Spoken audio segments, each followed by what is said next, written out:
رسول کریم صلی اللہ علیہ وآلہ وسلم نے ایک دیہاتی کو مسجد میں پیشاب کرتے ہوئے دیکھا تو لوگوں سے آپ صلی اللہ علیہ وآلہ وسلم نے فرمایا اسے چھوڑ دو۔ جب وہ فارغ ہو گیا تو پانی منگا کر آپ نے اس جگہ بہا دیا۔ صحیح بخاری حدیث نمبر 219۔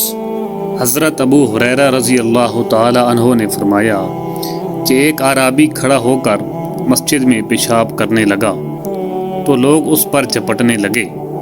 یہ دیکھ کر رسول کریم صلی اللہ علیہ وآلہ وسلم نے لوگوں سے فرمایا کہ اسے چھوڑ دو اور اس کے پیشاب پر پانی کا بھرا ہوا ڈول یا کچھ کم بھرا ہوا ڈول بہا دو، کیونکہ تم نرمی کے لیے بھیجے گئے ہو، سختی کے لیے نہیں۔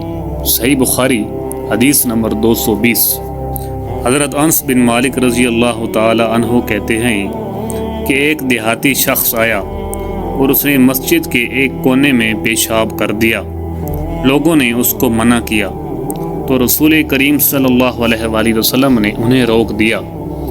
جب وہ پیشاب کر کے فارغ ہوا تو آپ نے اس کے پیشاب پر ایک ڈول پانی بہانے کا حکم دیا، چنانچہ بہا دیا گیا۔ صحیح بخاری حدیث نمبر 221۔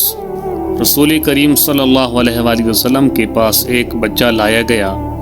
اس نے آپ صلی اللہ علیہ وآلہ وسلم کے کپڑے پر پیشاب کر دیا تو آپ صلی اللہ علیہ وآلہ وسلم نے پانی منگایا اور اس پر ڈال دیا۔ صحیح بخاری حدیث نمبر 222۔